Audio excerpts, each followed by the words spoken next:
semanas sobre sermos uma igreja relevante.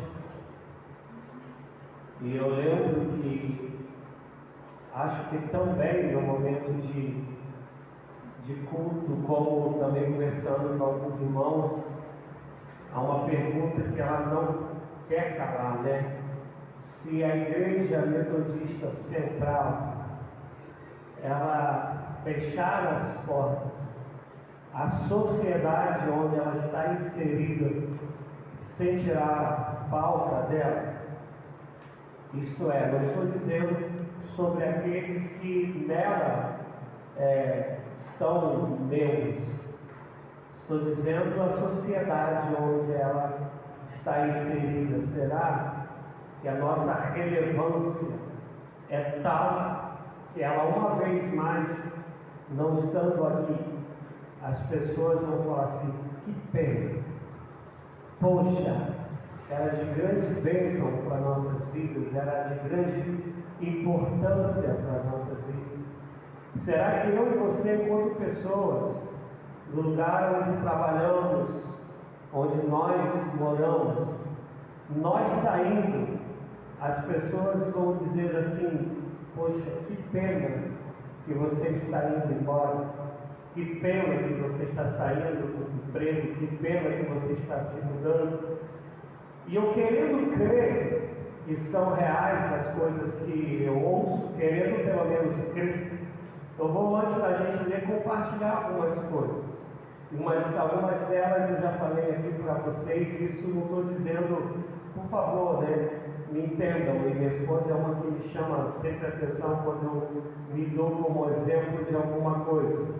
Mas o pastor Augusto Nicodemus, ele também, ele fala que ele faz de tudo para não falar sobre ele como exemplo.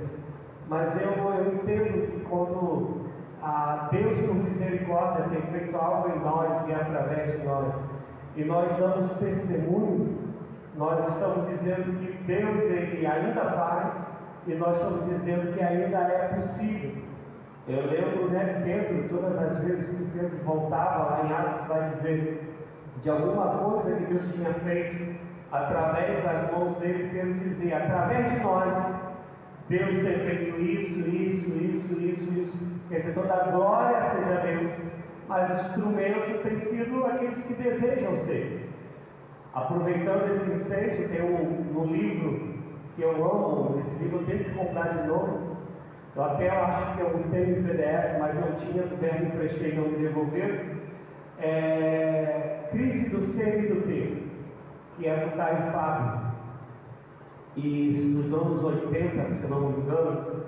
E o Caio Fábio, dentro do tema que ele aborda no texto, no livro, ele vai contar uma experiência dele, que Caio Fábio ele se converteu muito novo, com 21 anos, ele foi o primeiro pregador a ter 30 minutos de programa sem pagar nada. Ele não pagava nada, por convite das pessoas para ter um programa na televisão, pela influência que ele estava causando na pregação do Evangelho, principalmente nas universidades.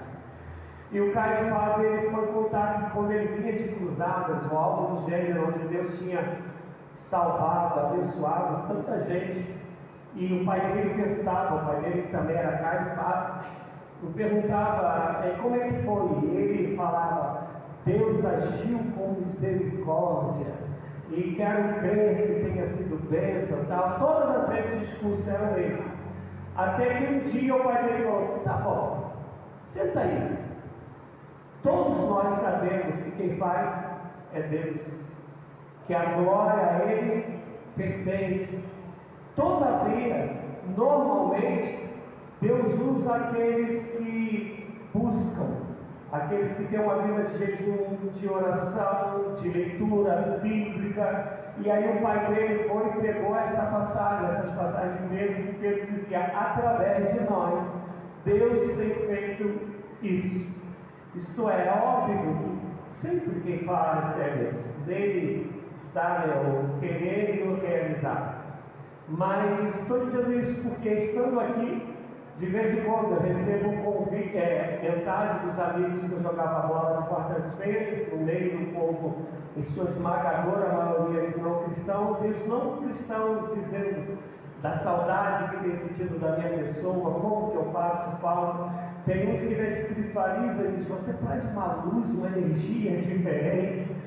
E esses dias ali na minha casa, creio que tenha sido verdade, eu fui apresentar o irmão Zé Carlos para minha sogra, que ainda aqui estava, e eu falei, olha só, sogra, isso aqui é o irmão Zé Carlos que está doidinho para nos expulsar daqui. E a fala do irmão Zé Carlos viu e falou assim, por mim, eles morariam para sempre, falou para minha sogra. Então são coisas que alegram o nosso coração. E a minha pergunta é essa, quem a gente tem sido para dizer que a gente tem sido relevante como cristão? Quem a nossa igreja tem sido para dizer se ela tem sido ou não relevante, onde ela está inserida? Então vamos ler esse recreio, né? Deu uma quebradinha no tempo. Mateus 25, a partir do verso 31. Quando o Filho do Homem vier em sua glória, com todos os anjos, ele se assentará em seu trono na glória celestial. Todas as nações serão reunidas diante dele, e ele separará uma das outras como o pastor separa as ovelhas dos bodes, e colocará as ovelhas à sua direita e os bodes à sua esquerda. Então o rei dirá aos que estiverem à sua direita, venham, benditos de meu Pai, recebam como herança o reino que foi preparado para vocês desde a criação do mundo. Pois eu tive fome e vocês me deram de comer, tive sede e vocês me deram de beber, fui estrangeiro e vocês me acolheram, necessitei de roupas e vocês me vestiram, estive enfermo e vocês cuidaram de mim, estive preso e vocês me visitaram. Então os justos lhe responderão, Senhor, quando te vimos com fome, te demos de comer, ou com sede, te demos de beber? Quando te vimos como estrangeiro, te acolhemos, ou necessitado de roupas e te vestimos? Quando te vimos enfermo ou preso e fomos te visitar? O rei responderá, digo a verdade, o que vocês fizeram a algum dos meus menores irmãos, a mim o fizeram. Então ele dirá aos que estiverem à sua esquerda, malditos, aparta-se de mim para o fogo eterno, preparado para o diabo e os seus anjos. Pois eu tive fome e vocês não me deram de comer, tive sede e vocês não me deram para beber, fui estrangeiro e vocês não me acolheram, necessitei de roupas e vocês não me vestiram, estive enfermo e preso e vocês não me visitaram. Eles também responderão, Senhor, quando te vimos com fome, com sede, ou estrangeiro, ou necessitado de roupas, ou enfermo ou preso, e não te ajudamos. Ele responderá, digo a verdade, o que vocês deixaram de fazer algum desses mais pequeninos, também a mim me deixaram de fazer. E estes irão para o castigo eterno, mas os justos para a vida eterna. Seja o teu nome engrandecido, Senhor. Seja a tua palavra ministrada segundo a revelação do Espírito, do mesmo Espírito que inspirou Mateus a escrever essas palavras. Que, Senhor da glória, em nome de Jesus, eu seja um instrumento que honre e glorifique o teu nome, a fim de que cada vida aqui seja abençoada e a tua palavra cumpra o teu propósito, em nome de Jesus. Amém. Amados, o capítulo 24 é inclusive um capítulo que tem sido falado aí nesses dias após a guerra, né, essa guerra que iniciou aí com Israel e o grupo Hamas, onde vai falar, onde algumas pessoas defendem os sinais, os cumprimentos dos sinais sobre a vida de Cristo. Outras pessoas usam esse mesmo texto para falar que ainda não é para a vida, mas de fato são sinais acontecendo, onde fala de guerra, de rumores de guerra principalmente, onde vai falar do número de pessoas famintas no mundo. E logo após falar sobre isso, sobre o que precederia ou precederá a vida do Jesus Cristo, vai logo em seguida dizer aqueles que entrarão na vida eterna, e não, ele vai dizer sobre bodes e ovelhas, que ovelhas à sua direita e bodes à sua esquerda, porque culturalmente lado direito é lugar de honra, né? Inclusive a gente ainda tem um pouco desse resquício aqui da gente, quando a gente fala, esse aí é minha mão direita, quer dizer, meu braço direito, né, que a gente pode contar, pessoa valorosa. E aqui está dizendo isso, as ovelhas à direita e os bodes à esquerda. Então ele vai explicar quem são os bodes e quem são as ovelhas. Como eu disse anteriormente no estudo da escola dominical, eu falava dessas jesucidências que Deus faz, onde o que eu vou, que eu venho pregando, né, tem a ver com a lição que a gente estudou hoje. Eu e você, normalmente no meio evangélico, nós aprendemos o pecado do fazer, o pecado das ações que nós cometemos, isto é, quando eu minto, quando eu adultero, quando eu sou vaidoso, arrogante, quando eu sou fofoqueiro, quando eu me embriago, entre tantas outras coisas, são pecados que eu faço, são pecados de ações. Mas normalmente a gente trabalha em nós, ou a gente tem um alerta, um despertamento sobre o pecado da omissão. Inclusive, falando sobre o pecado da omissão, Tiago, irmão de Jesus, vai dizer: aquele que sabe fazer o bem, ou pode fazer o bem, e não faz, comete pecado. Quer dizer, o pecado da omissão, de deixar de fazer. Uma igreja que de fato é a igreja do Senhor, e eu quero te pedir, dentro ainda mesmo dos minutos que eu tenho, eu vou tentar concluir. Deixa aberta a sua Bíblia em Mateus 5,13, pelo menos. Uma igreja que é a igreja de Jesus, ela tem que ser relevante. Por isso que às vezes eu discordo de um hino, de uma canção que tem, que vai dizer mais ou menos assim: não se preocupe se alguém aí, você é o espelho que reflete a imagem do Senhor. Aí vai falar assim: não se preocupe se alguém ainda não notou. Não tem como. Se você reflete a imagem do Senhor, não tem como você não ser notado. Alguns podem notar e aprovar, outros podem notar e reprovar, mas tem que ser notado. Se você não está sendo notado, você não está refletindo a imagem do Senhor. É simples assim. Todo cristão aí reflete a imagem do Senhor, ou pelo menos, se é cristão, tem que refletir a imagem do Senhor. Quando a gente lê o texto, ele é muito claro. Ele está falando sobre pessoas que estão em necessidades, e eu e você não as socorremos. Isto é, se eu sou esse que meu coração se inclina para resolver as necessidades do outro, independentemente de quem seja o outro. A passagem do bom samaritano, ela revela isso de maneira gloriosa. Passa os crentes estão passando, passa o sumo sacerdote, como na mata. A gente sabe que de manhã o tempo é menor, e vocês conhecem bem as passagens que eu estou falando, então não vou entrar nos pormenores. Mas passam os crentes, né? Passa aqueles que têm o nome escrito no rol da membresia da igreja, passa aqueles que frequentam o concílio, aqueles que são fiéis no dízimo e nas ofertas, aqueles crentes que cumprem tudo da religião, mas ainda não entenderam o que é viver em Cristo, não entenderam ainda o que é o amor de Cristo. E aí passa o levita, passa o sacerdote, está um homem caído que foi espancado, foi roubado, e todo mundo passa de lado porque tem uma obrigação religiosa, tem uma obrigação eclesiástica. E culturalmente, se a gente for estudar geografia, esse homem que é o samaritano, que a Bíblia de Jesus conta que é o que socorre, ele estava longe.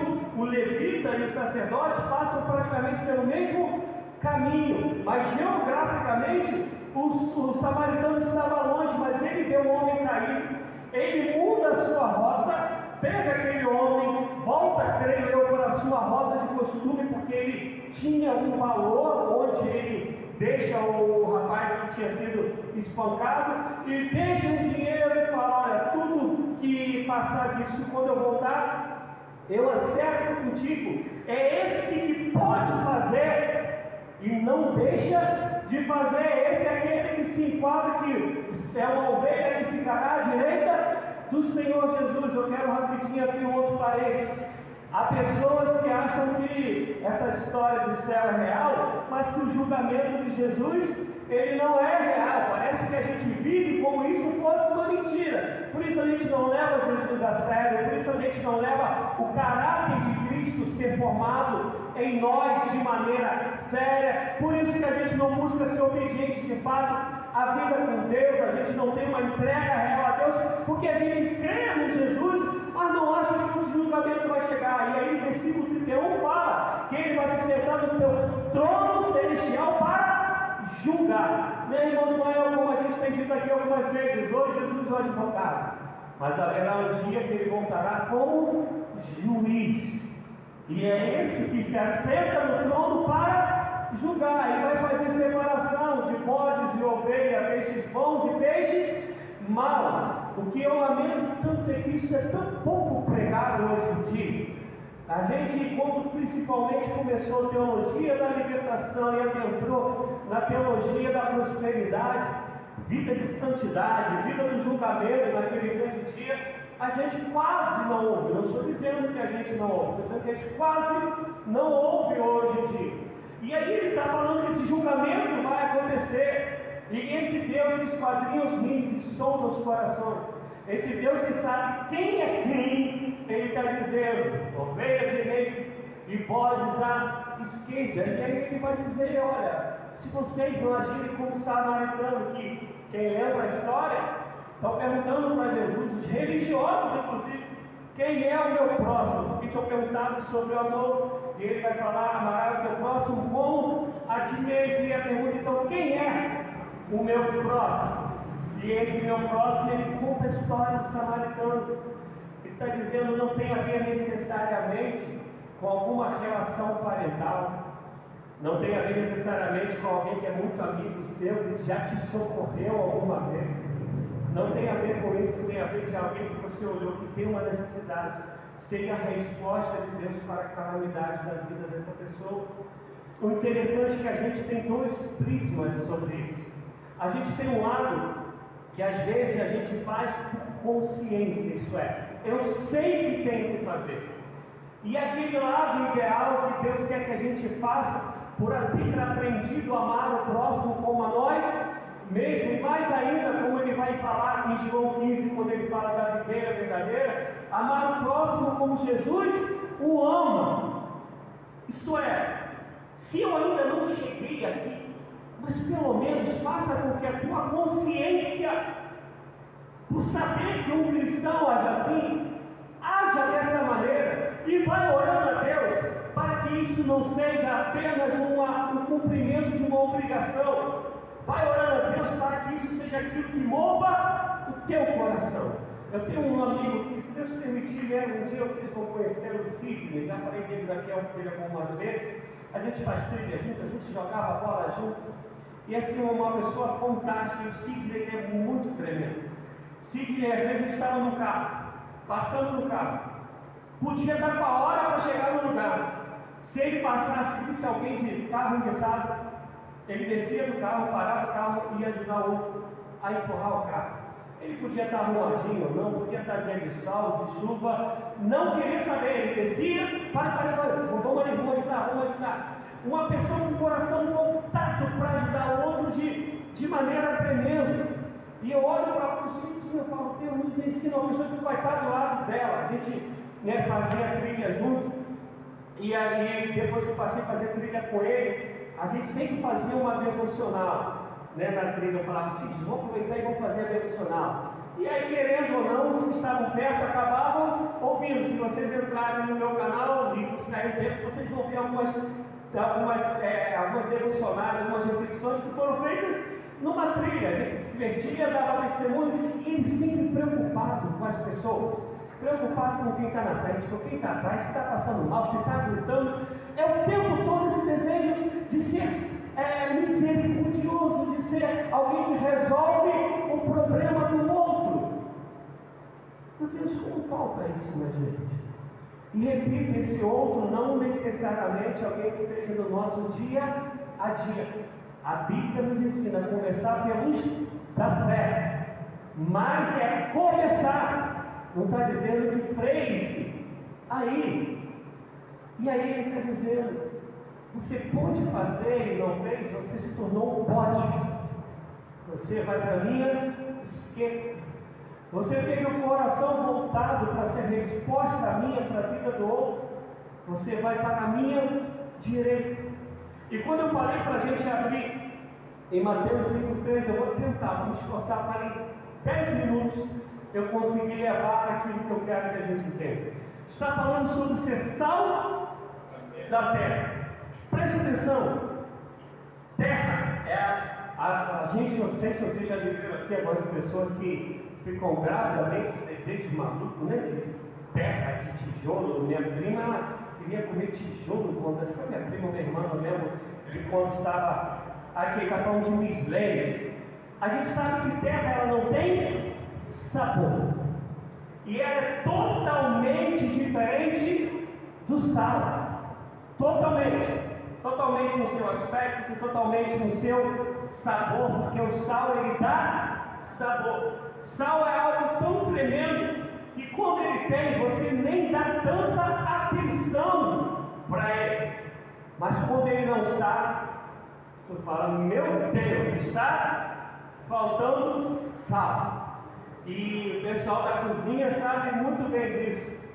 E quando ele vai falar, olha, vós sois o sal da terra, está falando eu e você, vamos estar inseridos naquilo que é completamente diferente de nós, e nós vamos dar o bom sabor de Deus para isso que hoje não tem gosto.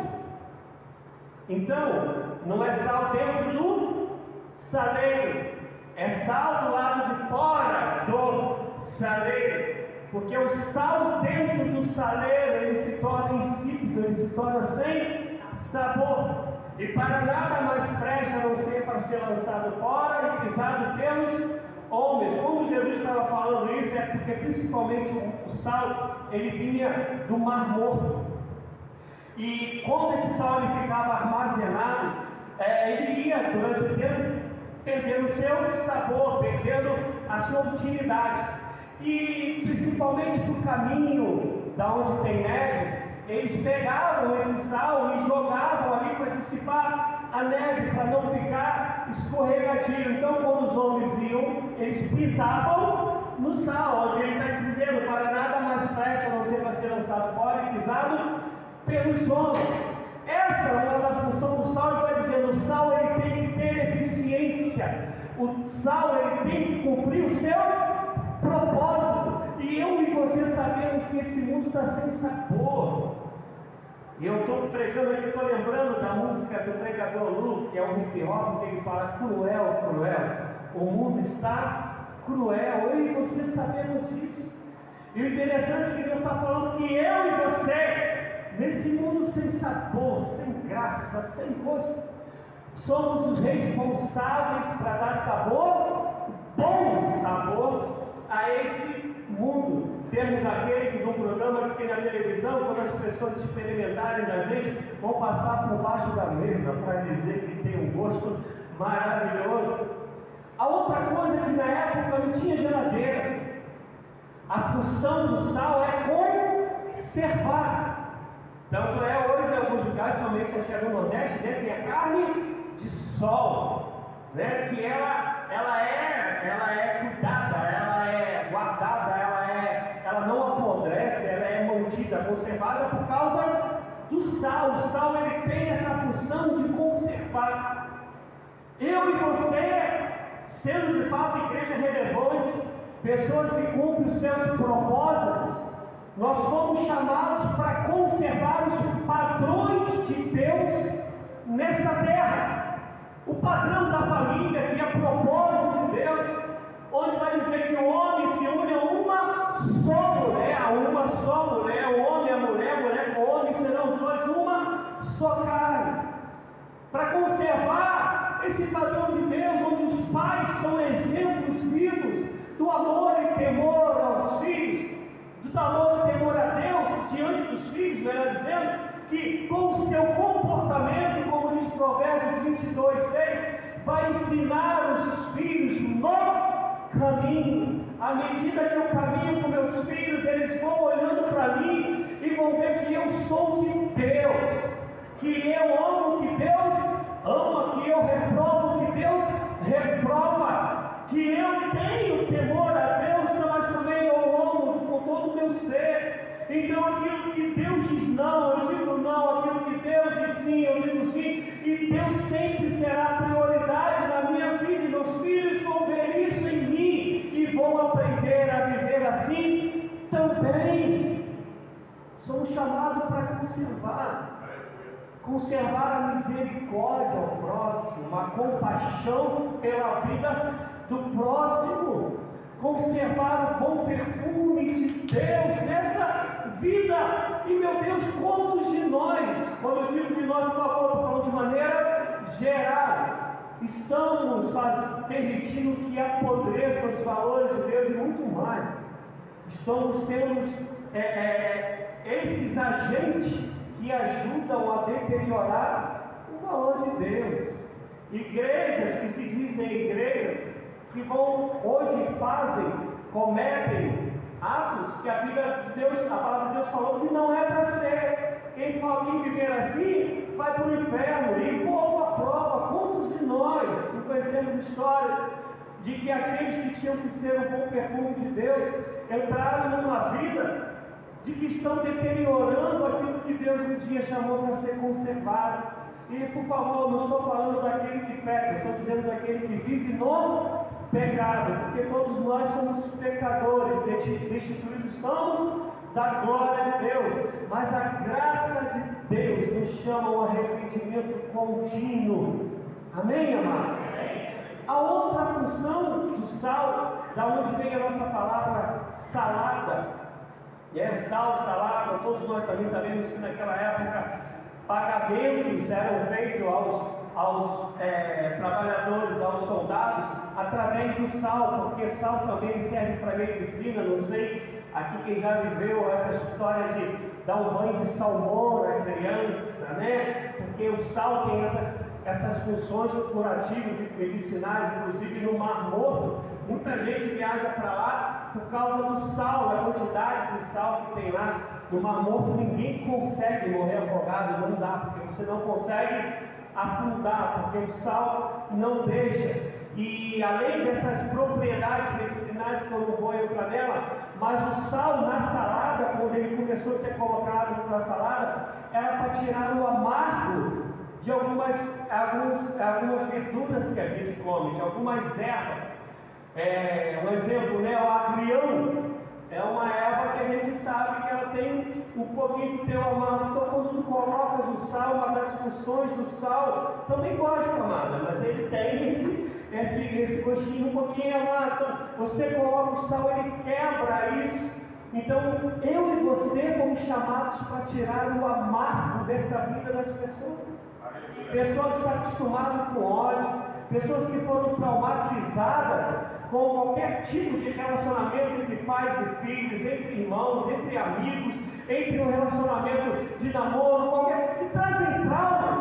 E eu e você fomos chamados para dizer assim: olha, ainda tem gente boa de Deus, ainda tem gente que vale a pena, ainda tem gente que você pode confiar, em nome de Jesus, E eu e você somos esses que fomos chamados para abraçar alguém que por algum trauma não consegue mais abraçar ninguém, para beijar pessoas que com a marca da vida, por causa de um beijo ou algo bem parecido, não conseguem mais beijar. Eu e você fomos chamados para dizer: aqui tem um beijo de carinho, um beijo de amor, um abraço que envolve com o Espírito de Deus, ainda há tempo. E eu e você fomos chamados para isso, para tirar o amargo, fazendo o amargo pela presença de Deus em nós e através de nós, fazer com que a pessoa saiba que é um bom sabor de Deus nessa vida. Fomos chamados para isso na nossa casa, para isso no nosso trabalho, para isso no nosso convívio, mas para isso todos os dias onde Deus nos inseriu. Porque no dia que não tem sal, o que a gente fala? Está faltando sal. Está sem sal, né, irmãos? Será que A gente é esse que, quando não está presente, dizem: está faltando fulano, está faltando ciclano, está faltando a igreja metodista da rua Doutor Arlindo Sodré, está faltando.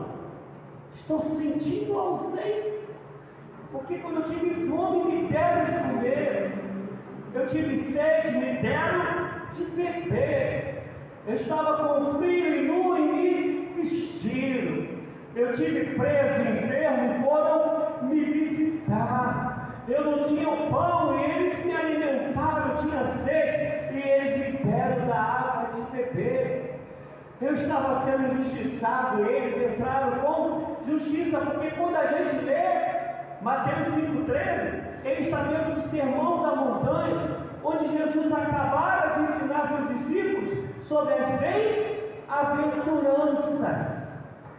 E ele vai dizer: bem-aventurado, felizes os humildes, felizes os misericordiosos. Ele vai trazendo uma lista de como tem que viver o cristão de verdade. E esse cristão que vive assim, ele é sal da terra. Esse cristão que vive assim, ele é ovelha, ele não é bode. E o meu desejo é que nós possamos, em nome de Jesus, ser esse sal da terra, nos transformarmos, se ainda não somos, em ovelhas, para no dia do juízo, não somente por uma consciência que sabe o que é certo, embora isso já seja um grande começo, mas por um amor gerado em nós como de Cristo, que nos faz compadecer daquele que em qualquer área que seja, está vivendo uma necessidade. Que em nome de Jesus nos tornemos ovelhas que têm pastor, ovelhas do bom pasto chamado Jesus Cristo. Amém, irmãos? Vamos ficar de pé em nome de Jesus.